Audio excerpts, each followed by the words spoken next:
But you put us in the 60s, 70s, we're getting 50, bro. We're getting 40. Like, so it's easier to score back then is what you're saying? It's not. One thing is, I think the evolution of basketball has changed. And, like, you know what I mean? I always say this, too. Like, if Michael Jordan was shooting more threes or whatever, because, you know, they saying more threes or whatever, this and that, I think if he mastered that, he would have been scoring 60, like 65 more than he did. You get what I'm saying? Like, so you feel like MJ's lethal in this era? Yeah, you can't touch him. What? You can't, like I got to take your word for it because you played against Kobe, and I imagine like especially with the physical, like back then it was way more physical. We're not the same. We're not the same. Ooh, ooh. We are not the same. We are not the same. We're not the same. We're not the same. Ooh, ooh, ooh, ooh. We are not the same. We are not the same. We're not the same. We're not the same. How you living? I'm good, bro. I'm good. Appreciate you having me. No, for sure. You the first guest, so like you're gonna have to hold it down a little bit. I got you. But for you that don't know, he was drafted 7th overall in 2015. McDonald's All-American, correct? Second team All-Rookie. Yep. What's it like playing in the NBA, man? Man, it's a dream come true, obviously. You know, I always thank God, you know, Lord and Savior for that opportunity. You know, a lot of people wish to be in that situation, that position, so, you know, can't take it for granted. But it's a great experience. You get to play against the best players in the world and just learn as much as you can and just learning about the whole business. Do you get more tired in a EuroLeague game or an NBA game? EuroLeague game, easy. Is it more fast-paced or is it just what's going on? I think with EuroLeague is more, it's no wasted possessions. I would say it's more everything is gotta go 100%, gotta go 100%. You know what I mean? You know, in the league, and it's not to disrespect the league. It's just you can get away with taking probably a couple plays, you know, off a little bit here and there, and it's 48 minutes. You know, here it's 40 minutes, so that's why it's probably more so intense. Gotcha. And we both know like how a EuroLeague practice goes, but like for the young viewers out there, because for the viewers that I got a lot of young viewers. They're aspiring hoopers, and they want to know a lot about the NBA. So how do the practices go? Like, how are they usually structured in the NBA? I know you guys got 82 games, so it's real fast-paced. It's game after game after game. But when you do actually get into a practice, is it 5-on-5? Is it 5-on-0? Does it depend on how many days you got off? How does that work? Like you said, yeah, it really depends on how many days you got off, and honestly, it depends on how good or bad your team is. Gotcha. I mean, if you're a good team, you probably won't practice as much, but you go over a lot of details, probably watch more film. And a lot of people don't know that film is actually practice as well. Gotcha. You know what I mean? When you break down film, it helps you. But in the NBA, I also say it's more so you get your individual work more than probably team practice. You know what I'm saying? You get 30 minutes with your assigned coach and you work out, and then obviously y'all do probably 15 minutes of team stuff, but y'all probably watch video more so than anything because schedule's so hectic. But if you're not winning and you're a young team, you're practicing. Got you. Yeah. And what is a day like? What does game day look like in the NBA? As far as just is it similar to EuroLeague, just chilling in the hotel? Shoot around? Yeah, if you're on the road, shoot around in the morning. Unless you got a back-to-back, but if it's no back-to-back, shoot around in the morning. Come back to the hotel, you know, get some food. You chill a little bit. Some people might nap, and game at 7. Got you. And you played against Kobe, correct? Yes. At least 1 year. Yeah, my rookie year was his last year. Got you. And how was that? What was that like? I mean, it's a great experience, RIP, obviously, but it definitely a surreal moment. I'm not a guy to get like, you know, super starstruck, but just having that relationship that I had with him, you know, he texted me after, you know, a couple games as well, and he actually helped me as far as the mental aspect. So getting to know him on that end was probably more special than anything. That's what's up, man. That's what's up. But like you said, rest in peace to Kobe Bryant for sure, 100%. I'm a LeBron guy, and one day I'm gonna meet him. I done met a lot of NBA dudes and played against them. Yeah. But what is it like tying up, you know, strapping up the boots going up against Bron? Obviously, man, he's top 5 greatest of all time in my opinion. maybe top 3 to some the best probably. But I think with him it's more so just the preparation that he takes and the approach that he takes. He's, to me, I think one of the talents that he has is his IQ, just like how smart he is. He probably doesn't have the skill set that a lot of people have, like the KDs and stuff like that, but he's always 2 steps ahead of everybody. Gotcha. And I think that's what I took away from him more so is, obviously everybody know about his physical specimen that he is and stuff like that, but going up against him, it's just seeing that, like, dang, like he saw 2 plays before anybody else saw that. You know what I mean? So I think that's what, I mean, he had a triple-double. The first time I ever played him, he had a triple-double against us when I was with them my rookie year. So he got you. Yeah. And my bad, I ain't trying to, but the last thing I will say is I was watching this documentary about Kobe. It was Kobe and LeBron, and Coach K from Duke was talking about how with LeBron, he's more so, his voice is what it carries, and then with Kobe it's more so like how there's some leadership. LeBron was his voice, Kobe was more so showing like his work. But we played Cleveland. He was in Cleveland at the time, and I was turning around, I was running, and I caught it, and I heard his voice. He was like, ball, ball, ball. And I was like, dang, look, like, instantly I thought about that. I don't know why, but I was like, okay, like, I see the voice that he has that carries. That's so crazy. Yeah. Tell me about my man that everybody love to hate, Russell Westbrook. Fill me in on Westbrook. What's it like? Man, playing against Russ is, it's kind of similar to here. You have no plays off against Russ. When I say that, it's because in the NBA, you might play, I mean, I'm not going to name no players, but some players, you know, okay, this play's not going to him. Like, you know what I mean? So I can kind of like, not necessarily chill, but kind of, you not as aggressive to try to make the stop. But with Russ, man, he'll break a play at any time. He's so aggressive and relentless that you got to be ready every single possession. Do players complain a lot out on the court? Like if they not getting looks, if they not getting shots, are they murmuring under their breath, dang, he need to pass the ball? Like is it a lot of that going on? I mean, you being a hooper, us being hoopers, I think that there's always that going on. Yeah, you know what I mean? Like, yo, swing that. We need one more extra pass. But it's a respect level too, you know what I mean? If you respect, like, I played with Donovan Mitchell, obviously one of the young stars coming up, and it's like, damn, I got to swing that a little more. You know what I mean? So if you can get on each other, I think that's the better that is. And sometimes I'll be like, yo, keep it. Like, do you feel like he is overlooked? Because when I look at his stats, I look at his numbers compared to other people, and I don't even think he made an All-NBA team. They were #1 in the West. What do you think that is? Is that just about location? I think a part of it is location. Gotcha. You know, being in Utah, small market. Yeah, honestly. How did you like Quinn Snyder? Loved him, man. He probably one of the best coaches I've ever had in my life. Real smart X's and O's guy. You know, offensive genius. I look at it, and what's funny is Quinn actually looks a lot at Europe like type of basketball. So we had a lot of Europe type basketball plays. Gotcha. So, and I mean, that's one thing I respect about the Euro League and just European teams is just it might not be as athletic as back home, but it's just their IQs are high.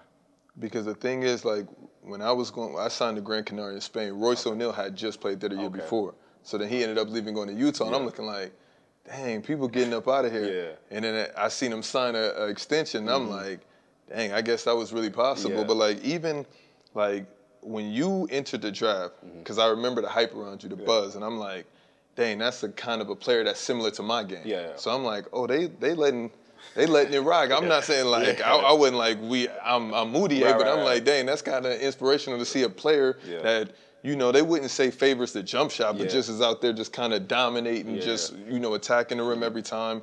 I was like, oh, okay, that's what's up. So huge props to you for that. And I just want to kind of get into that situation. So you signed to SMU, right? Yeah. You decommitted. Nah, I never decommitted. I just signed and I left. And just went to China? Yeah. And so what was that necessarily about? Did you just feel like, I don't want to go to school, I feel like I can just go get this one and done and then enter the draft? A lot of things went into that, but first and foremost, it was like I want to change my family's life. I wanted to change my mom's life around. You know, she was working multiple jobs, single mother. You know, I didn't want her being in that situation no more. And obviously, it was between Kentucky and SMU. Gotcha. And SMU didn't have a great year that year, so Gotcha. it's like a red flag. Gotcha. They was like, why would he choose SMU over Kentucky? But I really chose it because Larry Brown was there. Gotcha. And also Yep. my brother was there. People didn't know that. Gotcha. So Gotcha. that's 15 minutes away from the house. I'm Gotcha. from Dallas, so. But NCAA came out, said I probably was going to miss the first 18 games. So you kind of had an injury-riddled season in China? Yeah, man. I had a bad ankle sprain. And honestly, a lot of people don't know this, but I only played like 12 games there. But people thought I came back home, but I stayed there because I was just like, what am I going to go home and do? So I just rehabbed it there and worked out with the team. Our team was pretty good, too, up there in China. And who was the other American you playing with? So it was like 3. Will Bynum, Gotcha. he came. Jeff Adrian, Gotcha. he was there a little bit. And a guy named Chris Carter. I forgot his name. Damn, my bad, I forgot his last name. But Chris was there, and I was there. Gotcha. So, yeah. Gotcha. So y'all kind of had like a little powerhouse team. Yeah. And when I went down, like I came back in the playoffs, and then when I came back in the playoffs, you know, we made it to semifinals, but we lost to Stephon Marbury and them. Yeah, of course. Yeah. He the Black Jesus over Yeah, there. got his own statue and everything. Yeah, that's crazy. That's wild. Yeah. Yes, that's what's up. That's what's up. So, but do you feel like that 1 year hurt your draft stock? Because I mean, 7's still pretty high. Yeah. Obviously, I don't regret anything, but I was projected, you know, top 3, top 2, whatever. But I think me getting hurt, maybe it did do something. D'Angelo started playing real well in college at the time. And obviously the bigs, Jalil and Carl was, you know, holding it down. But the only thing I'll say that probably was different, I would have probably got a little bit more knowledge from Larry Brown. Gotcha. But me and him are still like this till today. Was he upset that you didn't? I mean, for a little, at first he was, but he understood. He was like, you want to change your family's life. And like I said, to this day, me and him are still close. Like he texts me, check up on me, I call him. You know, I call him like he's like my grandfather, to be honest with you. So, and if I talk to him right now about basketball, we're gonna be on the phone for 2 hours. Gotcha. That's what's up, man. That's what's up. So, for me, like even when I'm looking at your situation over the years, you typing your name on YouTube, it's, you know, those conspiracy theory videos, and I'm like, they really put a lot of slack on a guy who came into the league as a teenager with a bunch of expectations, and that's really hard to kind of live up to. But do you feel like it was more so the team, the situation, the coaching, yourself? What would you kind of... Yeah, I always say, especially to rookies or young guys coming in, because, you know, everybody wants to get picked number 1, wants to get picked with lottery, whatever. You want to get drafted. I always say now, like, you want to go to the right situation. It's not about pick teams, whatever, right situation, right timing. That's how it's, you know, that's how it's going to go. A team that's going to let you develop and, you know, do those things. And that's no knock on no teams that I was on, but like you said, you know, I came in high expectations, and at first the first couple months I wasn't delivering how I needed to, and then it got better and better. But I mean, how were you supposed to deliver, do you think, or what were their expectations for you? Yeah, I guess being that high of a pick, they want you to come in and be, and the hype that I had, immediate impact as far as potential all-star in the next 2 years, like a year and stuff, you know, stuff like that. And it didn't go that way, but I didn't regret it. But my thing is, every year I was happy that I was progressing in something. I was getting better and better. And when I got to New York, like, we weren't that good, but my game grew a lot because Fizdale, who was the coach at the time, he just let me rock. And by that time, you know, I didn't sing everything from starting to being the guy. It makes me appreciate basketball. I love it. And your coach at Denver was Mike Malone? Mike Malone. Gotcha. Yeah. So if you had to start bench cut, I ain't putting you on the spot like that, but just think about Fizdale, Snyder, Malone. I can kind of guess, and I can kind of come to a conclusion. But it's no knock on, like I said, it just wasn't the fit for me. So where do you feel like you should have been drafted? So Philly made me a promise at 3, and they obviously wasn't that good then. And Joel Embiid, they found out that he re-injured his foot, or at the time. Gotcha. So they were like, okay, we have to take a big now because he's not going to be here. So they went and took Jalil, Gotcha. which eventually, in my opinion, hurt Jalil too because Jalil averaged 17 his first year. Yeah. You know what I mean? So like that's why I say it's about situation. So you was about to be a part of the process. A part of The whole time. yeah. The whole time. The whole time, yeah. That's I could see you in Philly, man. You'd have been able to spread your wings. Yeah, it would have been cool. New York too. Yeah. New York too. But you finally ended up getting to New York. I went to New York. Had your best year there. Oh yeah, loved it. So Loved it. my only thing is when I look at your career and like you said, like the stats, you had your best year, but do you feel like that year was respected? Why do you feel like you maybe didn't get an extension or something like that? That's a good question. I think it's probably more so we weren't winning. You know, we weren't winning, but I've always had respect with my peers. I think that's probably one of the most important things. Just knowing that like a player like Steph or something, Curry comes up to you like, yo, I see you, like keep doing what you're doing, like KD, like they telling, you know what I mean? When you get that respect from them, to me it's like, all right, like I know I can hoop. You know what I mean? It has nothing to do with basketball at this point. So I think everything happens for a reason. I don't regret nothing. New York made the move that they needed to make, and if that didn't happen, I wouldn't have went to Utah. And me going to Utah was, I think, another good experience because I needed to get on a winning team. Yeah. So how does that work? When you're a free agent, you how often are you talking to your agent? Yeah. Often, especially during the free agent process when free agency can start. Majority of the time it's in July. Gotcha. So we speaking almost every day. Gotcha. So it's like anxiety. Almost, yeah. Gotcha. But the thing is, if you just don't know, like especially players, they like to look at, okay, what did this player get? What did this player get? So do I fit in that? You know what I mean? Is that my market or whatever? So in a sense, you kind of want to come out in the right market too. I think that's really important. That's a fact. That's a fact.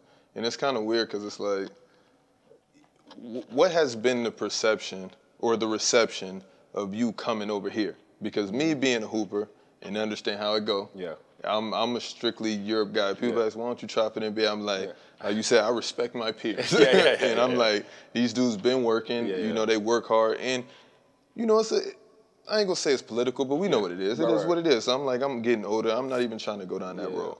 But so I've seen my share of NBA guys come over here. Some make it, some don't.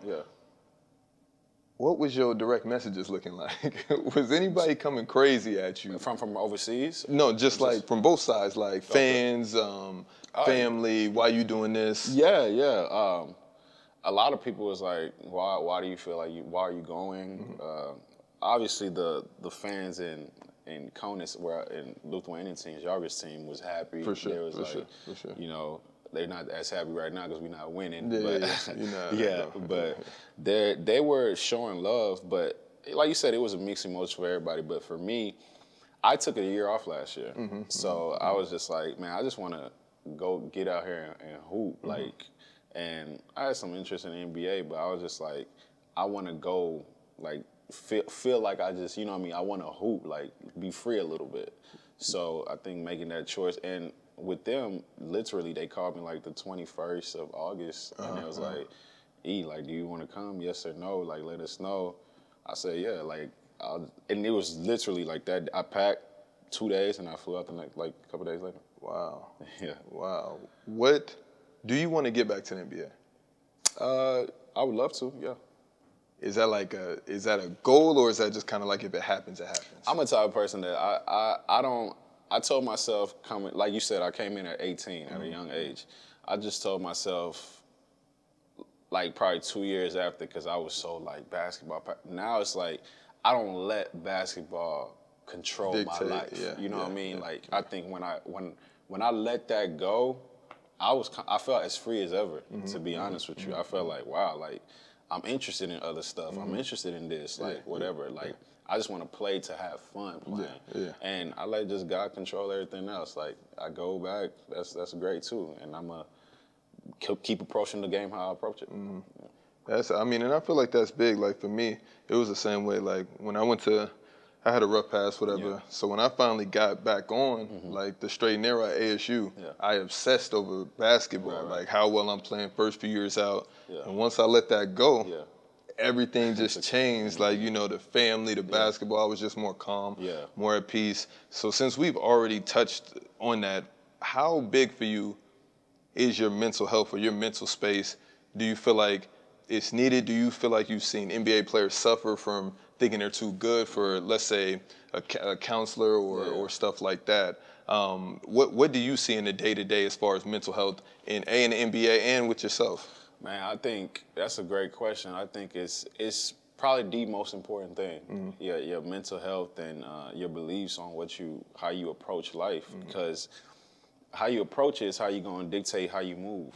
You know what I mean? And in the NBA, I always tell people, like, you probably want the money, the millions and stuff like that, but I'm telling you, like, I've seen the richest players or whatever, some of them, and they're miserable. Like, they're not happy. Like, you know what I mean? So, like, for me, it's more so you need your peace of mind, you need your happiness, and I would say, like, material stuff don't buy happiness. Like, and I'm not trying to be like brag or whatever, but like I drive Ferraris, whatever, this and that. Like, you thought that would have made you feel like, oh, like, you know what I mean, this is it. But honestly, it don't do nothing to me no more. Like, you know what I mean? Like, so I think just being mentally clear-minded and for me, I'm a big believer. I'm a believer. So like that's my thing. That's what keeps me sane and that's what keeps me going. Got you. You got a crib back in the States? Yeah. What city? In Dallas? Yeah. You can get a big crib for no state tax, baby. Yeah. You can get something nice there. Your crib, all right? Yeah. I'm good. It's a blessing for sure. So how was it going from no money to seeing all that money? Can you give any advice just to the kids on not per se what you did with your money, just like okay, let's start off with this. What was your first biggest purchase? I bought my mom a crib. Got you. Yeah. So you and your mom still has that crib to this day, and you have a separate crib. Yeah. When I go back to Dallas, sometimes I'll just stay there, Got you. And then wherever I'm at, that's where I'm staying. Got you. And did you just pay that outright, or was it like payments on it? Not payments, and then obviously like to build my credit and stuff. You know how that goes. Got you. And you got how many cars? I have a Ferrari, a Mercedes, and I just got rid of my Range Rover.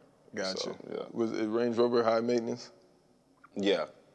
Too high. Too high, yeah. It was breaking down every rip. Yeah, every time the light coming on about something, and I'm not high on recommending that for people. Got you. So how do the paychecks work in the league? Every 2 weeks? However you want to do it. Oh, you can set it up? You can set it up how you want to. Got you. And they don't take the taxes out. You have to do that after. Yeah, your tax team and stuff like that. Is there any sneaky wording in the contracts that you've seen? As far as? I don't know, just is everything just straightforward? Because, overseas you get caught up in... Yeah, I would say so. I would say everything is straightforward. Especially, you got to read it, obviously, but everything is straightforward. Obviously, you got your bonuses if you do this, do that. So for some people, it might be shoot 40% for the year from 3-point. Like, you do that, then you get your extra bread. And the big contract, you make first all team, this and that. You know what I mean? That makes sense. Yeah. That's why Jason Tatum was a little bit upset. Yeah. So in closing, what are your thoughts on Luka Doncic? I think right now, man, in my opinion, he top 5, top 10. Yeah, top 5. Top 5 what? Players in the league. I got five fingers right here. Okay. You know what? I'm gonna say top 10. Because I've had this conversation with my boy. I'm gonna say no order. Okay. No order. KD, Bron, Giannis, Steph. This is where it starts to get sticky. This is where it starts. Man, I want to I gotta throw James in there. Of course. I gotta throw James in there. Of course. Okay, we rounded out everybody's top 5 usually. Okay. Now it's the second 5 of everybody's list where it starts to get looming. It's never gonna match with anybody. Yeah, for sure. So what's your second 5? Man, you got, in my opinion, you have to throw Luka in there. Uh-huh. Luka's in there. Dame. Okay. Dame is in there. You going Joker? Yeah, that's my boy. I'm gonna go Joker. Okay. See, but it gets We tough. here. We here. AD. Okay. Okay. But the thing with AD is people get mad because he don't stay healthy enough. Okay. We don't got to hold that against him. He just won a championship. I'm cool with that. And I'm biased to that because dude didn't drop 50 on teams that I've been on. Gotcha. You know what I mean? So is AD really? that he's like that. Do you ever feel like there was a time when AD was top 3 in the league? Based off of what you've seen, it would have to have been in the last 5 years. I mean, top 3, that's tough. That's tough. That's Because tough. you've always had the KDs, the Brons, and So AD's a unicorn. That's what you're saying. yeah, he's Easily. tough. Yeah. And man, somebody that I really want to throw in there, but I mean, people probably, and I'm biased to this because that's my guy, but I really want to throw Devin in there, Booker. I think I would throw him in top 10. You doing good. I would throw him in top 10. I've had this debate probably, especially during the finals. And I'm not just being biased because I know him, but I think a little bit. And let me tell you why. a little bit. It's no way D-Book is over Zach LaVine, in my opinion. I had this debate. Listen, we said Bradley Beal, Zach LaVine, and Devin. Which one of those 3 you taking? I got to get rid of Bradley every time because to me, he's just empty stat king. Okay. And I can say this on my podcast, but now I'm on here with an actual NBA player, so this might try to go somewhere. And if it get legs, Bill, I don't want no problems with you. I really don't. I don't. But I think they all different in their own right. So what do you think of Jason Tatum? I love Jason Tatum's game. The thing with Jason, I feel like it's something that I don't know if he needs to win or what, but like I'm one of the best. How many superstars are in the league? Now I'm just asking them stuff that repeatedly comes up on my podcast. Yeah. How many superstars are in the league? Legitimate? Bona fide superstars. Honestly, because superstar is different than star. 1,000%. Yeah, I would say maybe 5. So Luka's not a superstar. 5, 6. He's on his way. He's on a 1,000%. 1,000%. And honestly, you know what? Last year, I was really gonna say the bubble year when he was going crazy, but I think, and I'm not, me personally, I hate looking at numbers. Of course. Like numbers don't lie. Yes, we say this, whatever, but for me, it's like. You can you're a hooper, you know, you can look at somebody, they can have 8 points that game, but it's like, bro, he can do way more than that. Like, you know what I mean? Like, he has it. Like, the way he's moving, this and that. And, like, a lot of people feel like they hate Giannis's skill. But that's because you're a skill guy. Yeah, but the thing is, if you're somebody that just appreciates his dominance or whatever, of course you're going to put him in there. Yeah. You know what I mean? No, for sure, 100%. Do you feel like a lot of NBA players have a lot of hot takes? A lot of hot takes. From the locker rooms that you've been in, the players that you play with, do you feel like they all know basketball? They all feel like it. They all feel like it, but it's different. Yes, Gotcha. And to me, like, what would you say knowing basketball is? I feel like there is no such thing. To me, I feel like everybody has a hot take. Yeah. But you got the top 10, you got the standard top 10, where Larry's, Hakeem, Magic, or Tim, Shaq, you know the 10 that's going to be in there. Then you got the guys like me. I look at it like, KD's done a lot. Yeah. Steph for sure has done a lot. So you putting Steph in your top 10 all time? I feel like 9, 10 should be Steph and KD. Off rip. And just because people say I don't respect the older generation, I do. But you put us in the 60s, 70s, we're getting 50, bro. We're getting 40. Like, So it's easier to score back then is what you're saying? It's not. One thing is, I think the evolution of basketball has changed. And, like, you know what I mean? I always say this, too. Like, if Michael Jordan was shooting more threes or whatever, because, you know, they saying more threes or whatever, this and that, I think if he mastered that, he would have been scoring 60, like 65 more than he did. You get what I'm saying? Like, so you feel like MJ's lethal in this era? Yeah, you can't touch him. What? You can't like. I got to take your word for it because you played against Kobe, and Yeah, I imagine like that. especially with the physical. Like back then, it was way more physical. Yeah. Now it's an offensive game. Like you giving him the advantage. Gotcha. So like, Gotcha. for sure, That's tough. So hold on, I'm shocked that you said 9'10". I feel like when I look at Magic Johnson and Steph, I feel like they're very similar. In what? In as far as the point guard. Okay. Magic played with a lot of all-stars. Mm-hmm. So did Steph. Yeah. But I'm like, man, Steph was really getting busy out there. Nah, there's no doubt he's getting busy. But Magic was too. I think Magic my favorite all the time, so I'm biased to that. So, but I do think Steph. Who's your top 10 or top 5? Your top all 5. time? Yeah. All time, top 5. Man. I just want to know as of today. Yeah, who's jumbled in there? As of today. No order, because I don't like I got Magic, Michael. I got Hakeem in there. Okay. Like okay. Hakeem.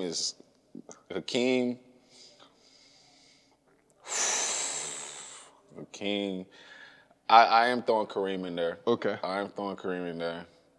See, I'm not gonna throw Wilt in there because I just didn't see. I didn't see. Yeah, of course. Are you gonna throw LeBron in there? Yes, LeBron's in there. But why it take so long?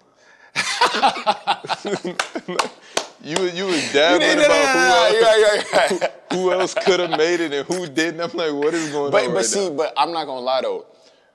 When I started thinking about all time, no disrespect to Bron, but like instantly, like I don't know why he wasn't the first, like just to think about, because I'm going back to history, to history of the game. But that's fair.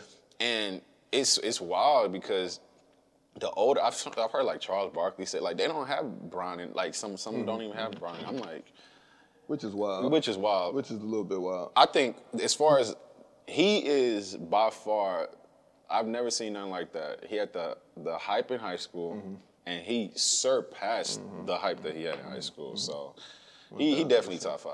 He's top 5. Changing gears real fast, real quick, because I wanted to ask you this: top 3 cities in the NBA that you like. Been to? No, that like them your favorite cities. You circle them on the calendar. Just to go to play in. You circle it on the calendar. I don't know what you're doing there. New York, Miami. And honestly, I'm about Dallas, man. Really? They got good arenas, all 3? Yeah. Do all the NBA, like all the arenas, locker rooms is all, everything? Yeah. The only one that was kind of like weak for a little bit was Detroit, but they redid it. I got you. So everybody now is pretty good. Got you. I honestly think, man, I ain't had a conversation like this in a month. No. I forget what time it is.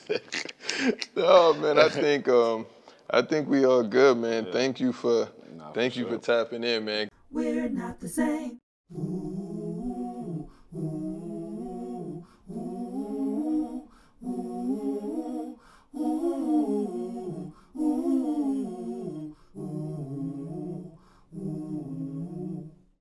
What's up to all the Players' Choice supporters out there? Just finished the first episode of We Are Not the Same with Emmanuel Muddiay. He dropped a lot of gems this episode. Thank you for tapping in. We'll have a lot more people on here. This is only the beginning, so stay tuned and hit that subscribe button, please, and like the video. Thank you.